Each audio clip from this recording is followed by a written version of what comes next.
Praise the Lord, hallelujah, धन्यवाद, hallelujah. परमेश्वर का नाम को महिमा हो। आप सबको मेरा जय मसीह। ऐसे एक और बार परमेश्वर का कलाम लेके आपका बीच में आने के लिए ऐसे एक मौका परमेश्वर मेरा जिंदगी में और दिया है, उसके लिए मैं बहुत बहुत धन्यवाद देता हूँ। खास तौर पर प्रभु का दास पास्टर थॉमस एवे के लिए मैं धन्यवाद देता हूँ। उन्होंने जो परमेश्वर का वचन बांटने के लिए, परमेश्वर का प्रति जो बोझ है उनका जिंदगी में परमेश्वर ने दिया गया, उसमें मैं बहुत संतुष्ट हूँ। उन्होंने ऐसे एक और अवसर दिया प्रभु का वचन लेके ग्राफे मीडिया का द्वारा वचन प्रचार करने के लिए परमेश्वर ने मुझे अवसर दिया, इसके लिए मैं धन्यवाद देता हूँ। आज का एक चिंतन के लिए मैं एक वचन पढ़ना चाहता हूँ और हम सब जानते हैं, वो है मत्ती का सुसमाचार, उसका 13 अध्याय, उसका 44 से 46 वचन तक है। मत्ती का सुसमाचार उसका 13 अध्याय, उसका 44 से 46 आयत तक मैं आपके लिए मैं पढ़ता हूँ।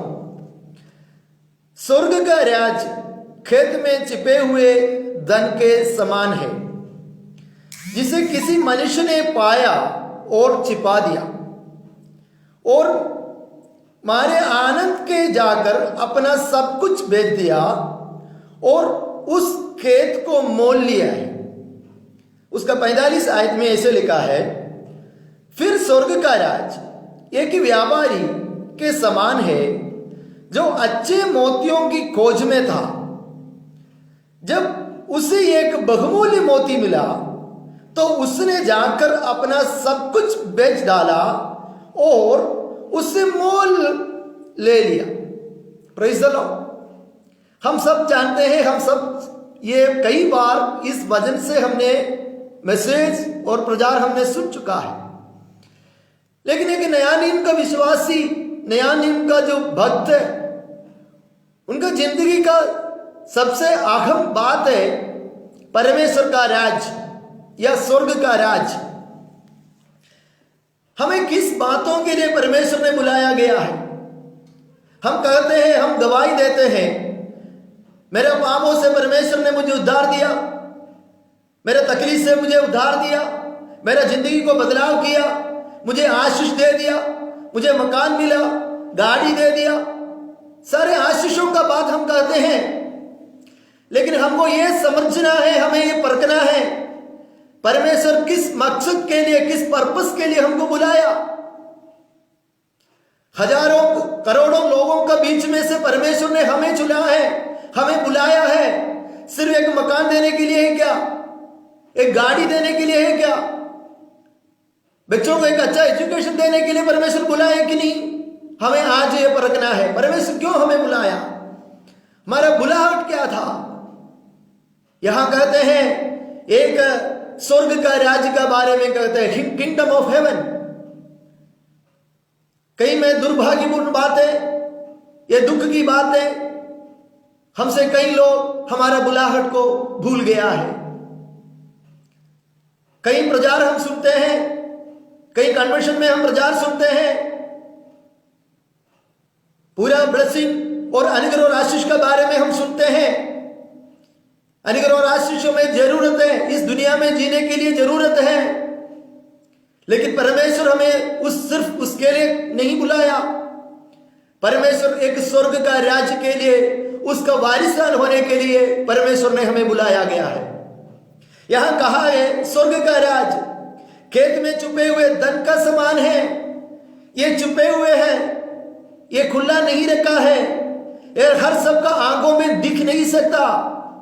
ये खेत में छुपे हुए समान है। ये जो स्वर्ग का राज सबका नजरों में, सबका आंखों में दिखाई नहीं देते हैं। हम चर्चों में, कन्वेंशनों में, कई जो प्रचार में हम कहते हैं हमें आनंद जीवन की ओर देखना है, इस दुनिया हमको छोड़कर जाना है, हम कहते हैं, लेकिन लोग उसको ध्यान नहीं देते हैं, ज्यादा महत्व नहीं देते हैं। उनका जो प्रार्थना का जो विषय है, उनका जो परिवार का बारे में, उनका मकान बनाना है, उनका बच्चों का भविष्य के बारे में, उनका कर्ज का बारे में, उनका बीमारी के बारे में ये प्रार्थना करते हैं। लेकिन उनका जो अनंत जीवन का बारे में या स्वर्ग राज्य में उनको पहुंचने के लिए कभी प्रार्थना में हम सुनते नहीं है। ये दुख की बात है, चर्च में भी हम नहीं सुनते हैं कि परमेश्वर मुझे कैसे भी तुम आपका राज्य में ले जाइए, उसका रास्ता तुम में जाइए, आपका पवित्र आत्मा का सहायता मुझे इसमें चाहिए। कभी हम प्रार्थना नहीं करते क्योंकि उस छिपे हुए सामान को हम कभी देखा नहीं है।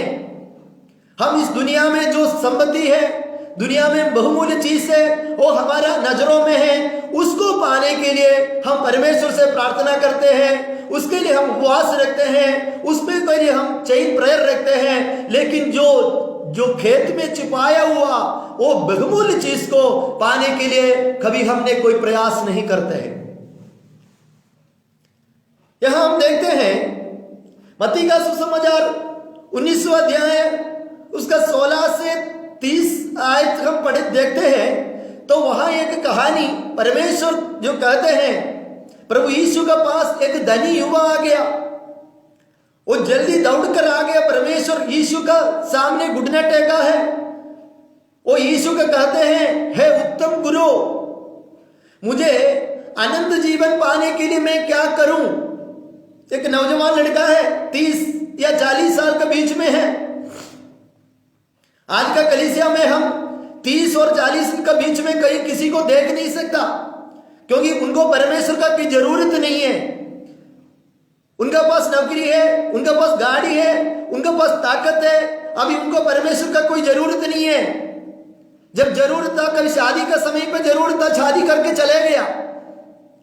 अभी जो हर कलीसिया में हम देखते हैं 60 और 70 साल का जो बुजुर्ग लोग हैं या तो छोटे बच्चे हैं, नौजवान का कोई जरूरत नहीं है परमेश्वर का, उनको परमेश्वर को खोजने की जरूरत नहीं है। जब उनका समय आएगा, पूरा कमा लिया, ताकत चले गया, बीमार आ गया, तब आते हैं परमेश्वर का, क्योंकि अभी समय बहुत निकट हो चुका है। यहां ये जो लड़का ऐसे नहीं था, ये धनी युवा ऐसे नहीं था, उसको ये मालूम था ये जो है एक अनंत जीवन है, उसको ऐसे आसानी से पा नहीं सकता, ऐसे आसानी से वो नहीं मिलते हैं। इसलिए उसको ये मालूम पड़ा है ये यीशु नसरी से मांगने से, पूछने से वो एक रास्ता बता सकता है। इसलिए दौड़ कर आया और घुटने टेका है, ये पूछा है, हे उत्तम गुरु, मैं अनंत जीवन पाने के लिए मैं क्या कर सकूं? हालेलुया। अच्छा एक लड़का था, उसको परमेश्वर ने कहा तुम आज्ञाओं को पालन करो, तो उन्होंने कहा मैं सारे आज्ञाओं को पालन करते हैं। उसमें कुछ भी कोई पालन नहीं करता, ऐसे नहीं है, सारे आज्ञाओं को पालन करते हैं। लेकिन हम जो पुराना नियम में जब जाते हैं तो हमको 10 आज्ञा परमेश्वर ने जो इस्राएली लोगों को दिया है, उसमें हम उस जो 10 आज्ञाओं को हम 2 पार्ट बना सकते हैं। उसमें पहले से जो चौथा जो आज्ञा है वो प्रभु परमेश्वर और इस्राएल लोगों का बीच में जो संबंध है, लेकिन उसका 5वें से 10वीं तक हम देखा जाएगा तो हम ये सीख सकते हैं वो प्रभु परमेश्वर ने दुनिया में जो जीने के लिए एक आपस में जो रिश्ता बनाने के लिए दिया गया है। एक तो परमेश्वर का साथ कैसे संबंध करना है, परमेश्वर को कैसे आराधना करना है, जो 5वें से हमको ये देख सकते हैं आप एक दूसरे से कैसे व्यवहार करना है। परमेश्वर को यह समझ में आया है ये जो सारे आज्ञा पालन करते हैं, लेकिन इसका जो पूरा जो हृदय से ये नहीं करता, इसको समझ में नहीं आता क्या है आज्ञा। नया नियम में हम ये नहीं देख सकते हैं, नया नियम में परमेश्वर हमारा आंतरिक आराधना को समझ ज्यादा ध्यान देते हैं, हमारे बाह्य आराधना को परमेश्वर ज्यादा महत्व नहीं देते हैं।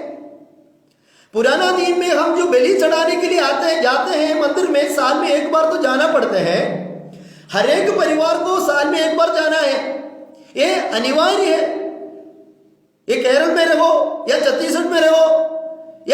में रहो, यूके में रहो, नेपाल में रहो, दुनिया का कई कोने, कोई भी कोने में रहते हैं जो इस्राएली लोग हैं, वो लोग परमेश्वर का मंदिर में साल में एक बार जाके उनको बलि चढ़ाना अनिवार्य था।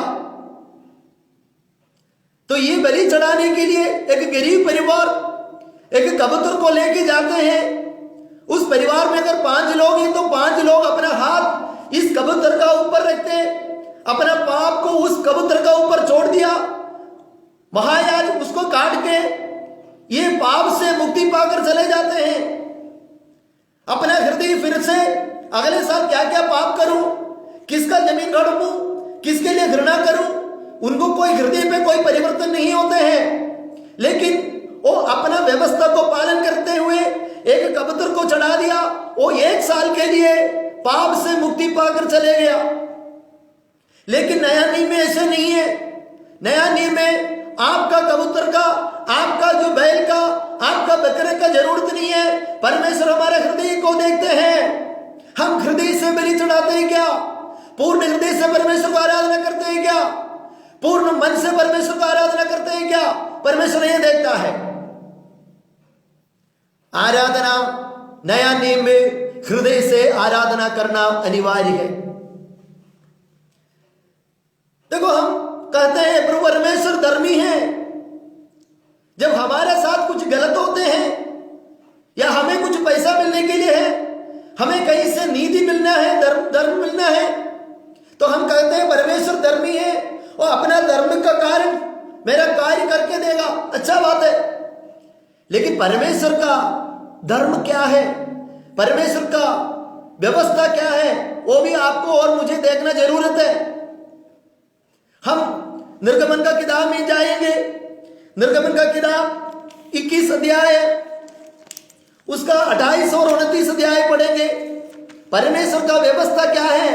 परमेश्वर हमारा बाह्य रूप में, बाह्य का कोई बलि परमेश्वर नहीं चाहते हैं। परमेश्वर हृदय को देखते हैं।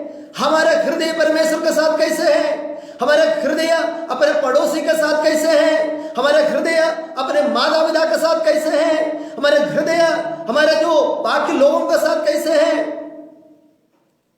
निर्गमन का किताब में परमेश्वर की व्यवस्था देते हैं। उसका निर्गमन का किताब 21 अध्याय उसका 28 का वचन से मैं पढ़ना चाहता हूं।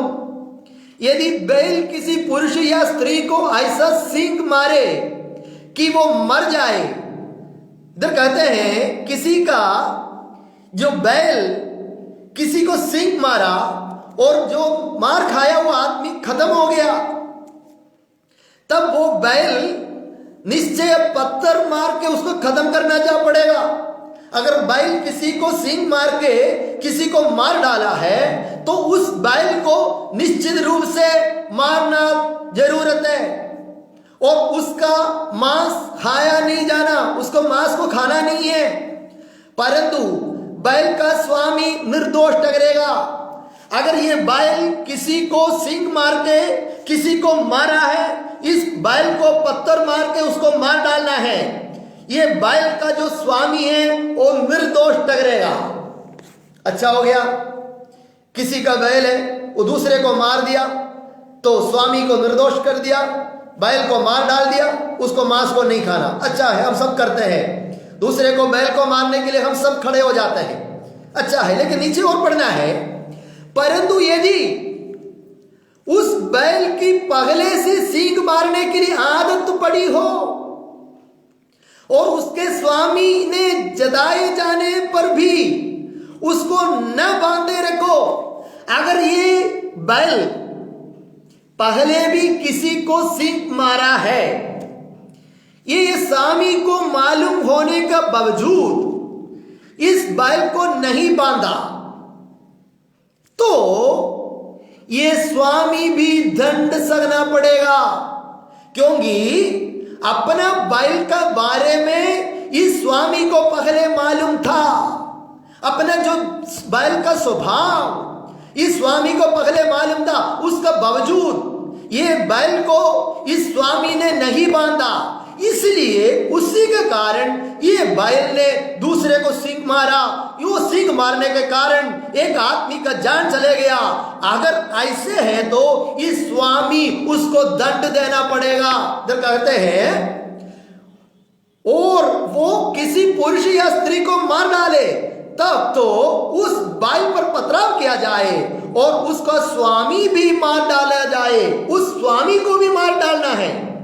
अगर आप और मुझे मालूम है ये जो गलत हो रहा है, ये जो गलत कर रहा है, आप और मैं अगर चुपचाप बैठेगा तो परमेश्वर का नीति है, परमेश्वर का धर्म है, परमेश्वर का नीति हमसे पूछा जाएगा। अगर आपको जानते हैं, आप ये सब कुछ जानने के बावजूद आप क्यों नहीं बोला? Praise the Lord. हमको यह समझना है परमेश्वर का नीति, परमेश्वर का धर्म वो हृदय को देखते हैं। अगर बैल किसी को पहले मारा नहीं है, सींग नहीं मारा, ये स्वामी दंड से मुक्त हो गया। अगर पहले भी इस जो बैल का स्वभाव इस स्वामी को मालूम है, उसका बावजूद ये स्वामी ने कुछ किया नहीं है तो इस स्वामी को भी पत्थर मारा जाएगा। यह है परमेश्वर का व्यवस्था। अगर हम कहते हैं किसी माता पिता जो अपने जो बेटे का शादी के लिए तय किया, भले पेंटेकोस्ट में हो, भले सीएससी में हो या ऑर्थोडॉक्स में हो, याकोबिट्स में हो, रोमन कैथोलिक में, कोई भी संस्था में हो, लेकिन परमेश्वर का व्यवस्था यह है अगर आपका लड़का आपका लड़की अगर ये शादी के लिए ये सुबह उठते नहीं है, काम करना नहीं आता, खाना बनाना नहीं आता, ये 9 बजे उठते हैं, ये 10 बजे उठते हैं, ये माता पिता का फर्ज बनते हैं, ये मेरा लड़की ऐसे है, इसको क्या नहीं करना, पोताई नहीं करना, इसको लिपापोती नहीं करना, इसको क्या करना है, जो सामने वाले को बोलना है ये मेरा लड़की है, किया है बीएससी नर्सिंग, लेकिन क्या नहीं करता, इसको एक अचार भी बनाना नहीं आता, एक चाय नहीं बनाने नहीं आता। ये आपको ये माता पिता को बोलना पड़ते हैं, उनका रिस्पॉन्सिबिलिटी है, उनका फर्ज बनते हैं, क्योंकि ये जो बैल सींग मारते हैं। अगर आपका बैल अगर सींग मारते हैं तो आपको सामने वाले को बोलना है मेरा लड़की है, वो सुबह उठते नहीं है, इसको खाना नहीं बनाने नहीं आता, आपको अगर पसंद है तो इसको ले जाइए, इसको शादी करवा के मैं दूंगा। ये जो मेरा लड़का है ये प्रार्थना नहीं करता, ये चर्च नहीं जाता, ये बपतिस्मा में गया है उसका बाद ये कभी नहीं गया, अभी शादी के लिए हमें खींच खींच के ला रहे। ये जो माता पिता अगर वो परमेश्वर से डरते हैं, परमेश्वर को आज्ञा पालन करते हैं, तो ये माता पिता को ये बोलना उनका फर्ज बनते हैं, क्योंकि उनका जो बेटा जो बैल अगर वो सींग मारते हैं तो ये इनको बोलना जरूरी है। अगर उसको शादी करवा के भेजा, ये लड़के को शादी जो किसी लड़की से शादी करवा लिया, अपने बेटे का स्वभाव छुपा के रखा है, कई अच्छे लड़की से शादी करवा के घर लाया, परमेश्वर इस माता पिता से जरूर पूछा जाएगा। आप टाइटल लेने से नहीं बनता, आप चर्च बना के रहने से नहीं बनता, कन्वेंशन के लिए खर्चे उठाने से नहीं बनता। अगर आपका बेटे का गलती को आपने छुपाकर आपने किसी अच्छे लड़की से शादी करवा के घर लाया है तो परमेश्वर है माता पिता आपसे पूछा जाएगा, तुम्हारा जो बैल तुम्हारा जो लड़का वो सींग मारता था, कहीं गलती करता था, उसका बावजूद तुमने क्यों छुपा के रखा है। हालेलुया। ये है परमेश्वर का व्यवस्था। परमेश्वर ऐसे आराधना को नहीं सुनते हैं, परमेश्वर व्यवस्था में कार्य करते हैं, परमेश्वर व्यवस्था को कार्य करते हैं। हालेलुया। हमें उस आदमी का जैसे होना चाहिए जो वो व्यापारी है। हम देखते हैं फिर स्वर्ग का राज एक व्यापारी का समान है जो अच्छे मोतियों को खोज में था। ये स्वर्ग राज्य का एक खोज होना हमें जरूरी है, क्योंकि कोई बहुमूल्य चीज है, ये स्वर्ग राज्य है। इधर ये धनी हुआ के यीशु से पूछा, हे उत्तम गुरु, तो वहां गलती हमें ये होता है, हम परमेश्वर को जैसे हमको जानना है, जैसे हमको परमेश्वर को देखना है, जैसे हम यीशु को समझना है, हम कभी ऐसे नहीं समझते। ये जो धनी युवा परमेश्वर को परमेश्वर नहीं माना है, वो अपना उद्धारकर्ता नहीं माना है, वो सिर्फ प्रभु यीशु को एक उत्तम गुरु का बात जैसे समझ लिया। वो कई गुरु लोगों को देखा है, गुरु लोग अच्छे बातों को बता के देते हैं, लेकिन इस धनी युवा ने यीशु मसीह को अपना मसीहा नहीं माना। उसने कई गुरु जैसे ये जो गुरु का पास कुछ अच्छे चीजों से मिलेगा, कुछ अच्छे बातें मिलेगा करके आगे पूछा है, हे उत्तम गुरु, मैं स्वर्ग राज्य को पाने के लिए मैं क्या भला काम करूं? ये है हम और आपका जो गलत फहमी है। भला काम करने से अनंत जीवन नहीं पा सकता। इधर कहते हैं मैं अनंत जीवन पाने के लिए क्या भला काम करूं? हालेलुया। अनंत जीवन पाने के लिए भला काम करने से सब लोग भला काम कर सकते हैं। जिनका पास पैसा है सब भला काम करने से अनंत जीवन पा सकते हैं, तो अच्छा है। पूरा जिंदगी भर लूट मचाओ, कुछ भी गलत कार्य करो, आराधना में मत जाओ, परमेश्वर की आज्ञा को पालन मत करो। अगर सारे गलत काम करने के बाद कुछ भला काम करने से अनंत जीवन मिलेगा तो अच्छा है, ऐसे नहीं है। अनंत जीवन पाना है, स्वर्ग राज्य में पहुंचना है, भला काम से नहीं है। यहां ये धनी पुरुष ये पूछते हैं, तुम मुझसे भलाई के विषय में क्यों पूछता है? यीशु ने उससे पूछता है, तुम मुझे भलाई के विषय में क्यों पूछते हैं? क्योंकि भलाई करने से स्वर्ग राज्य नहीं पहुंचता। ये है धनी युवा का गलती वहां हो गया। एक तो परमेश्वर को जैसा जानना है वो नहीं जाना, यीशु को यीशु नहीं समझा, यीशु को मसीहा नहीं समझा, यीशु को परमेश्वर नहीं समझा, यीशु को उन्होंने इतना ही समझा है वो एक उत्तम गुरु है। वहां पहले सबसे पहला मिस्टेक वहां हो गया है। उसके बाद उसका ये सोचता अनंत जीवन पाना है तो कुछ भला काम करे, भला काम करने से वो अनंत जीवन पा सकता है। लेकिन यीशु ने उससे ये कहा, तुम मुझसे भलाई के विषय में क्यों पूछता है? भला तो एक ही है, पर यदि तू जीवन में प्रवेश करना चाहता है तो आज्ञाओं को माना करो। तो यदि तुम अनंत जीवन पाना चाहते हैं तो आज्ञाओं को माना करो। परमेश्वर हमसे ये कहते हैं आज रात को, अनंत जीवन पाना है, हमारा बुलाहट क्या है? परमेश्वर में क्यों चुना है? 700 करोड़ लोगों में से परमेश्वर ने हमें क्यों चुना है? हमसे क्यों बात करते हैं? हमसे क्यों प्यार किया? हमारे लिए क्यों खून बहाया? हमारे लिए क्यों मार खाया? हमारे लिए क्यों निंदा सहा? परमेश्वर आपसे और मुझसे प्यार करते हैं। इस दुनिया में कुछ देने के लिए नहीं है, इस दुनिया में हमारी स्थिति को बदलने के लिए नहीं है, दुनिया में धन दौलत देने के लिए नहीं है। परमेश्वर उस जो खेत में छुपाया हुआ सामान हमको दिलाने के लिए, उस जो मोती का वो जो बहुमूल्य चीज है हमको देने के लिए बुलाया है। लेकिन क्या हुआ? गलत जो दुख की बात है, जो जितना वैल्यू जितना देना है इस जो मोती के लिए, इधर कहते हैं जिसे किसी मनुष्य पाया और छुपा दिया और मारे आनंद जाकर अपना सब कुछ बेच दिया। यहां जो बुद्धिमान आदमी है उन्होंने ये देखा है एक खेत में जो सामान छिपाया गया है, उसने क्या कर दिया? उसको जो उस खेत में छुपाया हुआ सामान का जो कीमत उसको समझ में आया, उसने वापस जाके उसका जो भी जितना दौलत जितना सामान था वो बेच दिया। यहां परमेश्वर कहते हैं तू अनंत जीवन पाना है तो आज्ञाओं को पालन करो।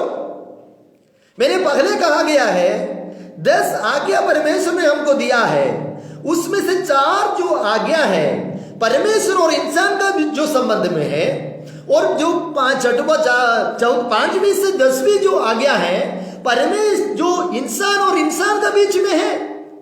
परमेश्वर को यह समझ में आया, ये जो धनी युवा है वो आज्ञाओं को जैसे पालन करना वो पालन नहीं करते। तो मैं आपको एक और पुराना नियम में लेके जाना चाहता हूं। जो इस्राएली लोग हैं जो लाल समुद्र पार कर दिया, लाल समुद्र पार करने के बाद तीसरा दिन उनको भूख लगा, यो निर्जन देश में उनको खाने के लिए कुछ भी नहीं था। वो परमेश्वर से चिल्लाना शुरू कर दिया, परमेश्वर से मोसे से चिल्लाना शुरू कर दिया, तूने हमको मारने के लिए हम मरुभूमि में लाया क्या, निर्जन देश में लाया है क्या? ऐसे परमेश्वर को और मूसा नबी का साथ चिल्लाना शुरू कर दिया। तब हम सब जानते हैं परमेश्वर ने जो अपने जो मन्ना जो निर्जन देश प्रदेश में गिराया है, लेकिन वहां व्यवस्था एक था, एक घर में जितना जो मेंबर्स है, जितना लोग है, सबको बराबर लेना है। एक आदमी के लिए जितना परमेश्वर ने व्यवस्था किया उतना आप ही को लेना है, उससे ज्यादा नहीं लेना। हम देखते हैं आप साबत का दिन में आप इसको निकालने का जरूरत नहीं है। साबत का दिन आपके लिए जो स्वतंत्र है, आप कुछ करने का जरूरत नहीं है। उसका जो पहला दिन आप 2 दिन के लिए ले लेना। लेकिन कुछ होशियार लोग आए उस दिन भी ऐसे किया, वो लोग क्या कर दिया, दूसरे दिन के लिए भी लेके रख दिया। तो उन्होंने कूट के देखा है तो, लेकिन दूसरे दिन के लिए खराब हो गया। यहां वजन में वही लिखता है, कुछ लोग क्या कर दिया, जो अपन को उनका जो परिवार के लिए परमेश्वर ने जितना व्यवस्था दिया, जितना निकालने के लिए कहा गया, उससे ज्यादा भी कुछ लोगों परख लिया। लेकिन जिन्होंने ज्यादा परखा है, जिन्होंने ज्यादा इकट्ठा किया है, जिन्होंने कम इकट्ठा किया है, लेकिन जब परमेश्वर का जो आंखों में, परमेश्वर का जो धर्म में जिन्होंने कम जो निकाला है, जिन्होंने ज्यादा निकाला है, सबको कूटने से सब बराबर मिला है। परमेश्वर का व्यवस्था ये है, सबका अनुग्रह बराबर मिलना है, सब आशीष बराबर मिलना है। इस दुनिया में परमेश्वर ने जो भी दिया है सब पूरा विश्व के लिए परमेश्वर ने बराबर बांटा गया है। जो ज्यादा पाया उसका हाथ में ज्यादा नहीं रहेगा, जो कम मिला उसको भी परमेश्वर बराबर करके देने वाला है हमारा परमेश्वर। लेकिन आज हम ये देखते हैं गरीब फिर से गरीब होते जा रहा है, अमीर फिर से अमीर बनते जा रहा है। यहां परमेश्वर का व्यवस्था बिगड़ गया। जिन्होंने ज्यादा कमाते हैं वो क्या नहीं कर रहा है, जो व्यवस्था परमेश्वर ने जो व्यवस्था दिया है, आप जैसे प्यार करते हैं आपका पड़ोसी को भी प्यार करो, ये जो व्यवस्था है कोई आजकल देखते नहीं है। वह यहां गलती हो गया है। ये धनी युवा को परमेश्वर ने इसलिए कहा गया, तो आज्ञाओं को पालन करो, तुमको आनंद जीवन पाना है। तो इस दुनिया में तूने जो संपत्ति इकट्ठे करके रखा है वो तुम्हारा प्रभु वही बन गया है, तू उसको ज्यादा ध्यान दे रहा है। लेकिन ये खेत में छुपाया हुआ मोती को तुमने कभी देखा नहीं है। तुमने जो देखा है तुम्हारा मकान, तुम्हारा गाड़ी, तुम्हारा शरीर, तुम्हारा संपत्ति, उसी को तुम देखा है। लेकिन इससे भी महत्वपूर्ण, इससे भी कीमती वाला एक मोती एक खेत में छुपाया गया है। उस खेत को खरीदना है तो तुम्हें अभी जो है उसको बेचना पड़ेगा। हालेलुया। परमेश्वर का राज्य में आप और मुझे प्रवेश करना है तो इस दुनिया में कुछ खोना पड़ेगा, कुछ कीमत हमें चुकाना पड़ेगा। Hallelujah, praise the Lord. हमें कुछ कीमत चुकाना ही पड़ेगा। जब तक हम कीमत नहीं चुकाएगा परमेश्वर का राज्य में हमको प्रवेश नहीं कर सकता। हालेलुया। मत्ती का सुसमाचार 22 अध्याय उसका 37 से 40 पढ़े। मत्ती का सुसमाचार उसका 22 अध्याय उसका 37 से 40 में आपके लिए पढ़ता हूं। उसने उससे कहा, तू परमेश्वर प्रभु से अपने सारे मन और अपने सारे प्राण और अपने सारी बुद्धि से साथ प्रेम रख। सबसे महत्वपूर्ण आज्ञा नया नियम में प्रभु यीशु अपने चेलों को दे रहा है। हम कहते हैं आज्ञा सारे पुराना नियम के लिए, हमारे लिए नया नियम के लिए कोई आज्ञा नहीं है। यह गलत है। उससे भी महत्वपूर्ण, उससे भी कठिन आज्ञा हमें नया नियम में परमेश्वर ने दिया है। ये कहते हैं, उसने उससे कहा, तू परमेश्वर अपने प्रभु से अपने सारे मन और अपने सारे प्राण और अपने सारे बुद्धि के साथ प्रेम रख। बड़ी और मुख्य आज्ञा तो यही है, और उसी के समान यह दूसरी भी है कि तू अपने पड़ोसी से अपने समान प्रेम रख। अपने पड़ोसी से अपने समान प्रेम रख। हालेलुया। आज हमें यह सोचना है, हमें मुड़कर देखना है।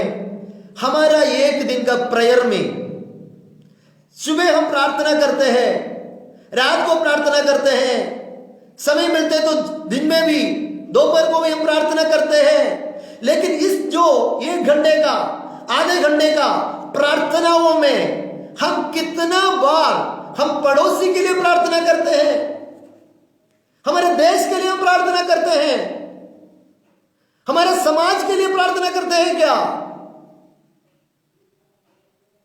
हमारा प्रार्थनाओं में शुरू से अंत तक हमारा परिवार, हमारा माता पिता, हमारा भाई बहन, हमारा जो संपत्ति के लिए, हमारा नौकरी के लिए, हमारा जो बीमारी के लिए, उसमें 1 मिनट भी हम पड़ोसी के लिए प्रार्थना करने के लिए हमारा पास समय नहीं है।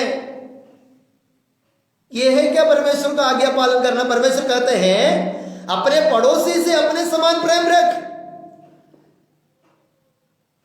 हम देखते हैं कई माता पिता ऐसे हो गया है जो अपने नौजवानी में अपने बच्चे के लिए प्रार्थना किया, प्रार्थना करते करते करते वो बच्चा अभी बड़ा हो गया, उनका शादी करके भेज दिया। अभी वही माता पिता अभी 60-70 साल हो गया, अभी पोते के लिए प्रार्थना करना शुरू हो गया। मतलब 40 साल से अपना बेटा या बेटी के लिए प्रार्थना किया, अब वो बेटा बड़ा हो गया, बेटी बड़ी हो गया, बेटी को शादी करके दूसरा घर भेज दिया, बेटा शादी करके लड़की को लाया, अभी उनको बच्चा हो गया है, अभी ये 2 दादा दादी, ये नाना नानी अभी पोती के लिए प्रार्थना करना शुरू कर दिया। उनका जिंदगी में कभी 40 सालों से पड़ोसी के लिए प्रार्थना करने के लिए मौका नहीं मिला। यह है क्या? यह है क्या परमेश्वर का आज्ञा पालन करते हैं? नया नियम में परमेश्वर हमारा हृदय को देखते हैं। परमेश्वर कहते हैं अपने पड़ोसी से अपने समान प्रेम रख। ये ही 2 आज्ञाएं सारी व्यवस्था और सारे भविष्यवक्ताओं का आधार है। इस 2 व्यवस्थाओं में सारे आज्ञा छुपा हो गया है। सारे आज्ञा इस 2 आज्ञाओं में छुपा गया है।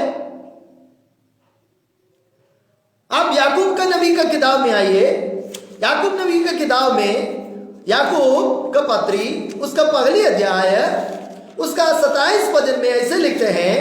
याकूब का पत्री उसका पहली अध्याय उसका 27 आयत में, हमारे परमेश्वर और पिता के निकट शुद्ध और निर्मल भक्ति वो है कि अनाथ और विधवों को क्लेश में उसकी सुधि ले। क्या है भक्ति? कन्वेंशन में जाकर सामने बैठना और ड्रम बजाना और सफेद कपड़ा पहनना, क्लीन शेव करना, चर्च को पुताई करके देना, यह भक्ति नहीं है। भक्ति यह है हमारे परमेश्वर और पिता के निकट शुद्ध और निर्मल भक्ति वो है कि अनाथ और विधवाओं को क्लेश में उनके सुधी ले। अगर परमेश्वर का नजरों में भक्ति यह है कि अगर आप निर्मल और शुद्ध भक्ति यह है कि अनाथ और विधवों का उसकी सुधी ले। आप और मैंने मुझे परमेश्वर कहते हैं ये भक्ति यह है कि अनाथ लोगों को तुम ख्याल रखो, विधवाओं को ख्याल रखो, उनका जरूरतों को समझो, उनके तकलीफ को समझो, उनका परेशानियों को समझो। यह है भक्ति, यह है निर्मल भक्ति। परमेश्वर हृदय को देखते हैं, हमारे मन को देखते हैं। अगर बैल किसी को सींग मारते हैं करके आपको पहले मालूम है, आपको हृदय पे वो सच्चाई मालूम है, उसका बावजूद आप ये सच्चाई को छिपा के रखा है, तो आप दोष टकरा जाएगा, आपके ऊपर पत्थर गिरेगा। हमारा बाह्य रूप से आराधना परमेश्वर स्वीकार नहीं करता है। परमेश्वर हमारा हृदय को, परमेश्वर हमारा हृदय का गहराई को देखते हैं। हम किस सोच में परमेश्वर को आराधना करने के लिए आया है। इधर कहते हैं और विधवाओं को क्लेश में उनकी सुधि लो और अपने आप को संसार से निष्कलंक रखो। यह है शुद्ध भक्ति।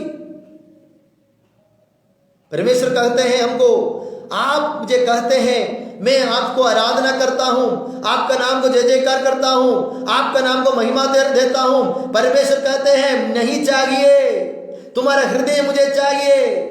तुम्हारा हृदय में दूसरों को प्रति प्यार होना चाहिए, पड़ोसी के बारे में तुम्हारा सोच होना चाहिए। उसके घर में कुछ आज है क्या, उनका परेशानी क्या है, वो बीमार उसको ठीक हो गया, उसके घर में उसको हॉस्पिटल लेके जाने के लिए कोई है नहीं है, मैं उससे पूछूं। यह है परमेश्वर देखते हैं। रे भाइयों बहनों, हमें उस अनंत जीवन पाना है।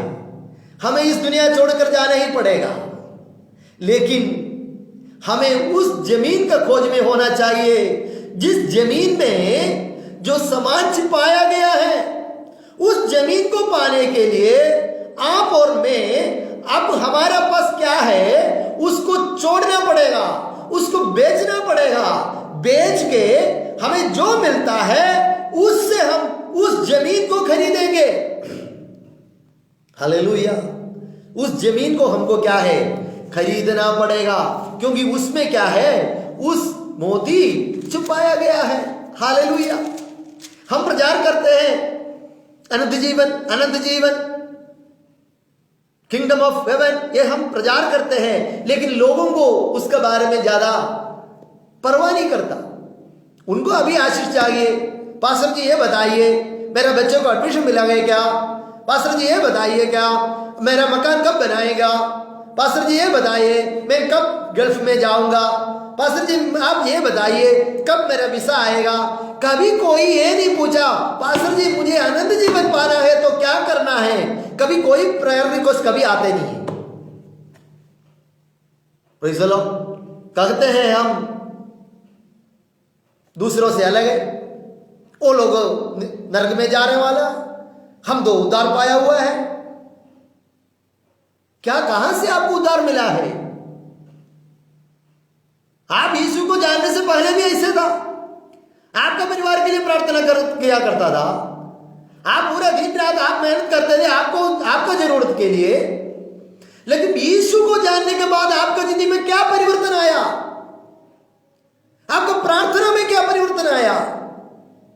आपका स्वभाव में क्या परिवर्तन आया? माता पिता से आपका व्यवहार में क्या परिवर्तन आया? भाई बहनों के साथ आपका व्यवहार में क्या परिवर्तन आया?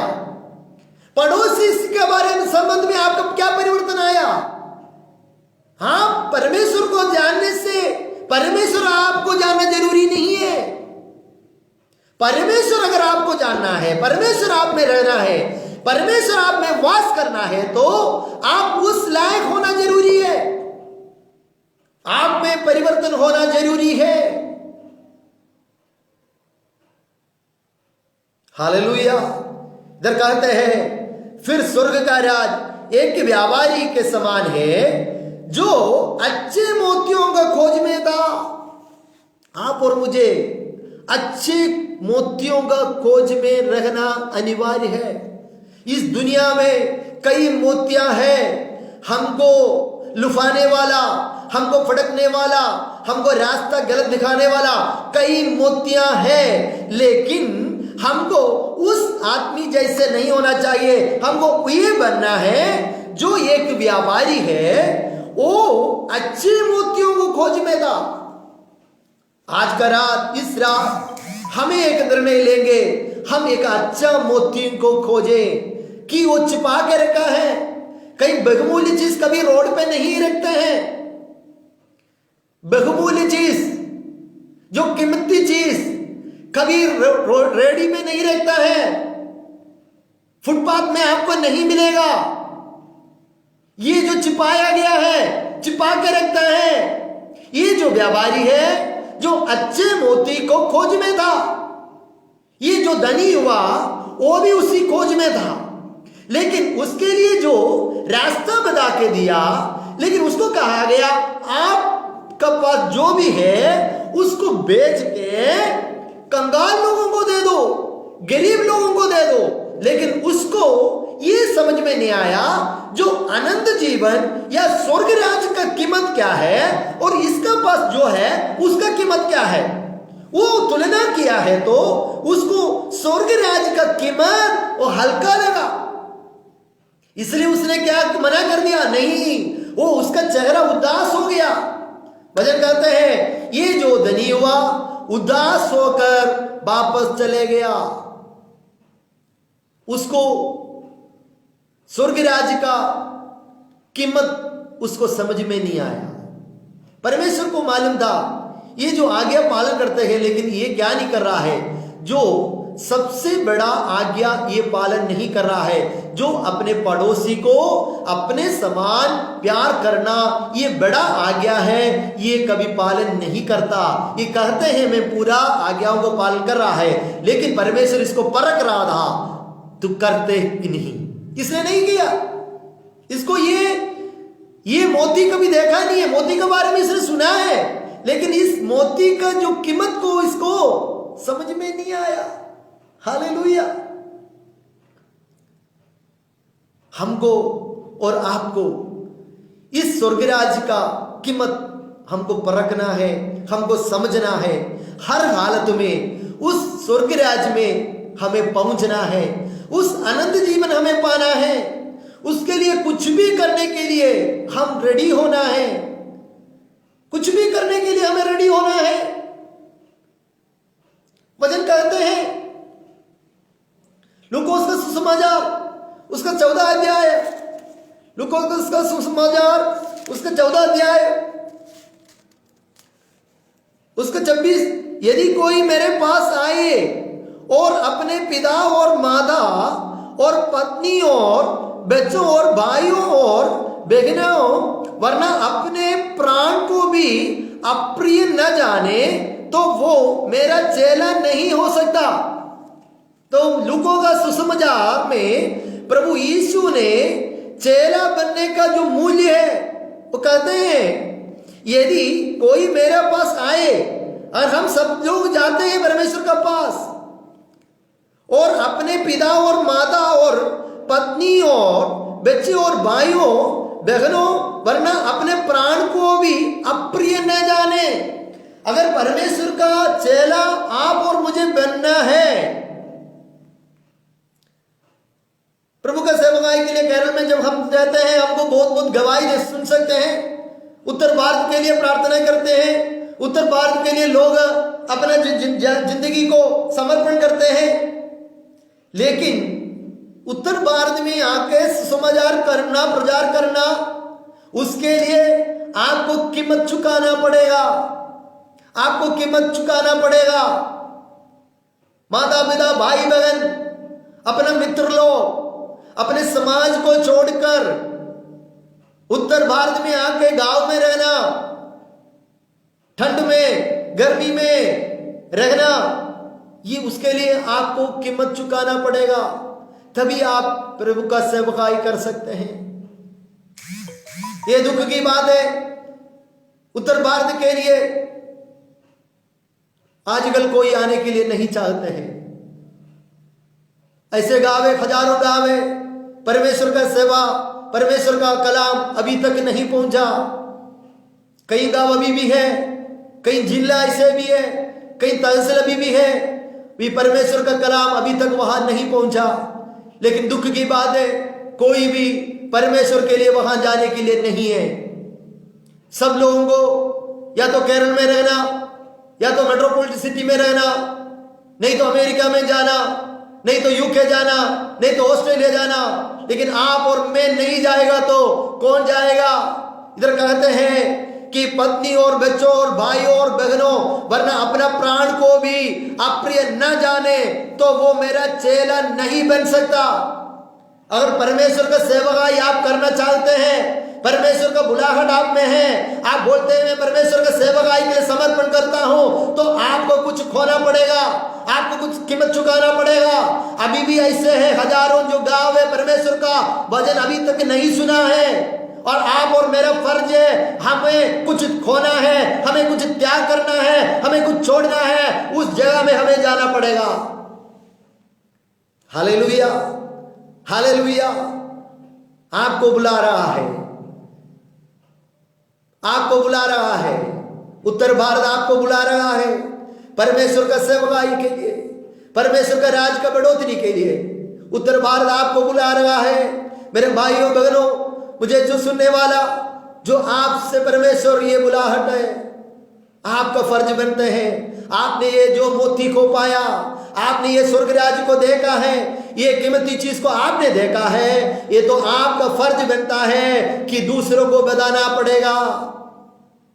आपने जो दवाई खाया है, उसमें आपको जान मिला है, आपका जान बचा लिया, उस दवाई को सामने वाले को बताना आपका फर्ज बनता है। उसके लिए आपको जाना पड़ेगा, घर से निकलना पड़ेगा, उस परिवार में जाना पड़ेगा। आपका परिवार के लिए, आपका माता पिता के लिए आप ये करता है। लेकिन इधर हजारों लोग प्रभु यीशु का बिना इधर मर रहा है। ये आप और मेरा फर्ज बनते हैं, तो प्रभु का सेवकाई के लिए निकले, प्रभु का सेवकाई के लिए निकले। Hallelujah, hallelujah. अभी जो समय है अंत की ओर जा रहा है, अंत की ओर जा रहा है। आपको और मुझे सेवकाई के लिए निकलना जरूरी है। उत्तर भारत में आपको परमेश्वर बुलाहट दे रहा है, उत्तर भारत आपके बुला रहा है। हालेलुया। हमें कौन सिखाऊं, हमें कौन समझा के दूं ये वचन के बारे में? वचन हमें कौन सिखाएगा? हजारों गांव अभी भी है, सैकड़ों जो विलेज है अभी भी है, प्रभु यीशु को नहीं जाना। आपसे परमेश्वर पूछेगा, आपने ये मोती को खोजा है, लेकिन आप क्या नहीं कर रहा है? इस मोती के बारे में दूसरों को नहीं बता रहा है। लेकिन ये व्यापारी था, ये व्यापारी को अच्छा जो मोती जिस खेत में था, वो उसने क्या कर दिया? पहले जाके वापस जाके उनके पास जितना भी था सारे धन दौलत को उसने बेच दिया और इस खेत को खरीद लिया जिसमें मोती है। हालेलुया। अगर आज और आप और मैं उस खेत को खरीदेगा तो उसमें जो मोती है वो हमें मिल जाएगा। हालेलुया। इस धनी युवा का ये गलतफहमी हो गया, उस मोती का वैल्यू को, कीमत को उसको समझ नहीं पाया। उसने प्रभु यीशु का आज्ञाओं को ठुकरा दिया, उसने उदास होकर वापस चले गया। परमेश्वर कहते हैं, और जो कोई अपना क्रूस ना उठाए और मेरे पीछे ना आए। परमेश्वर कहते हैं जो अपना क्रूस उठाए और मेरे पीछे ना आए वो भी मेरा चेला नहीं हो सकता। जो अपना क्रूस उठाने के लिए भी, सेवकाई के लिए आप निकलते हैं, सपोर्ट मिलना जरूरी नहीं है आपके लिए। आपको हर महीना फोन करना, कोई समाज आपके साथ नहीं है, माता पिता नहीं है, भाई बहन नहीं है, जो आपका सुविधा नहीं है, आपको पैदल चलना पड़ेगा, साइकिल से चलना पड़ेगा, बाइक से आपको दिए धूप में चलना पड़ेगा। ये सारे आपको और मुझे परमेश्वर दिया हुआ क्रूस है, हमको ये उठाना ही पड़ेगा। ये हमारा बुलाहट है। उत्तर भारत का सुविशेष जो प्रचार, उत्तर भारत का जो सेवकाई ऐसे हल्के में नहीं है, आपको कीमत चुकाना पड़ेगा।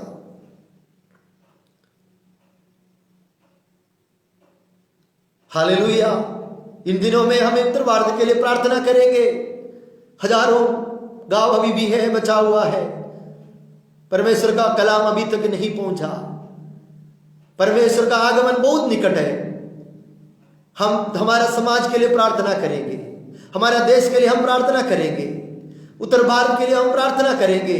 पर परमेश्वर लोगों को तू खड़ा करे, युवाओं को तू खड़ा करे। परमेश्वर, लोग परमेश्वर के सेवकाई के लिए निकले।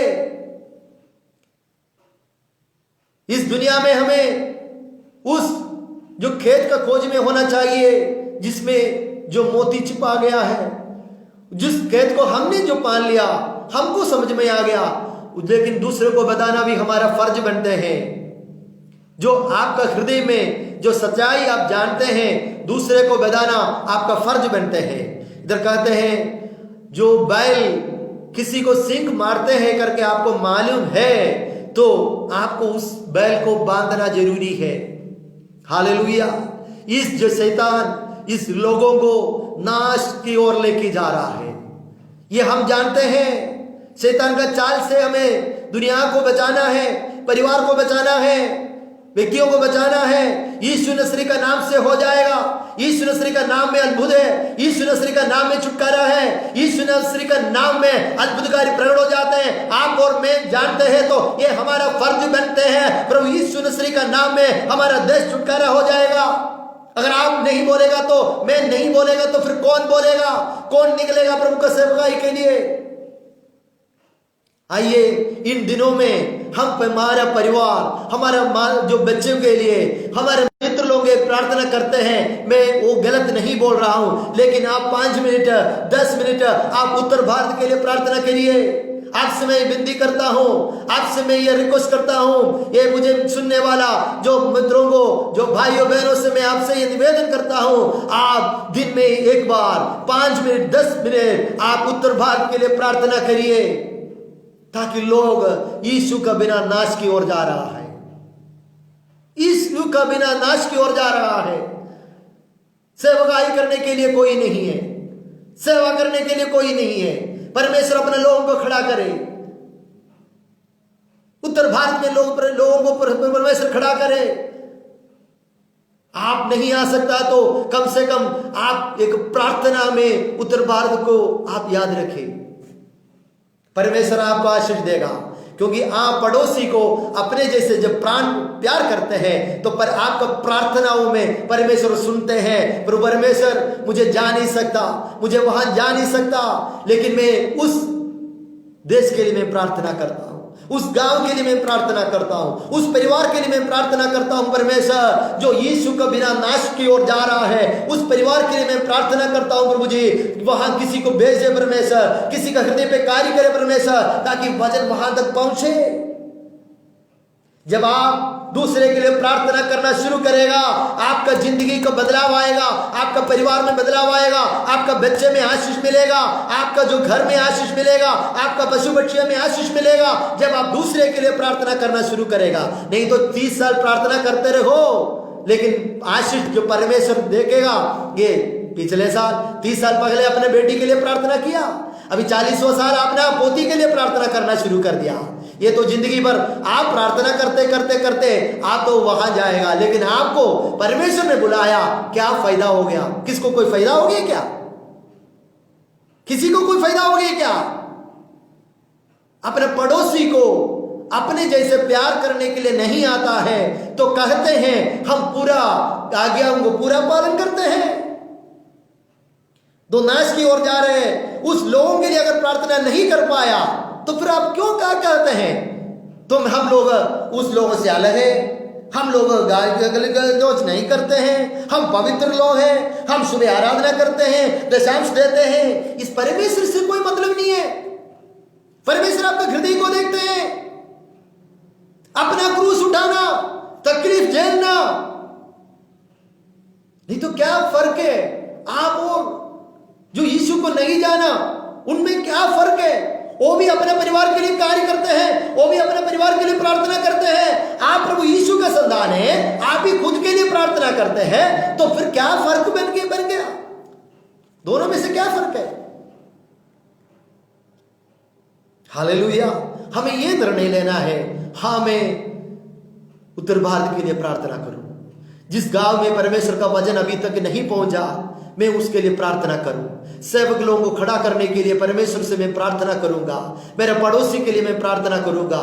मेरे देश के लिए मैं प्रार्थना करूंगा। मेरे राज्य के लिए मैं प्रार्थना करूंगा। मेरे राज्य में से ये महामारी, ये कोविड, ये कोरोना, ये जाने के लिए हम प्रार्थना करें। हमारे देश में शांति और अमन के लिए प्रार्थना करें। हमारे देश का अधिकारी लोगों के लिए प्रार्थना करें, ताकि परमेश्वर हमसे ये चाहते हैं, देश में शांति, देश में आनंद, अमन के साथ लोग रहे, पड़ोसी रहे, पड़ोसी का जिंदगी शांति से जिए। ये हमारा फर्ज बनते हैं। हालेलुया। आइए हम इन दिनों में जिंदगी में एक बदलाव लाए, खुद का जिंदगी में एक बदलाव लाए। हम देश के लिए प्रार्थना करेंगे, हमारे पड़ोसियों के लिए प्रार्थना करेंगे। हमें उस जो मोती का खोज में रहे, जिस खेत में वो छिपा गया है। हालेलुया। इन वचनों में प्रभु परमेश्वर आपको सब आशीष और बरकत दे। एक और बार इस ग्राफे मीडिया का हर एक पदाधिकारियों को मैं धन्यवाद देना चाहता हूं। प्रभु परमेश्वर आप सबको आशीष और बरकत दे। उत्तर भारत का सेवकाई के लिए आप सब लोग प्रार्थना करें। प्रभु परमेश्वर आप सबको आशीष और बरकत दे। आमीन।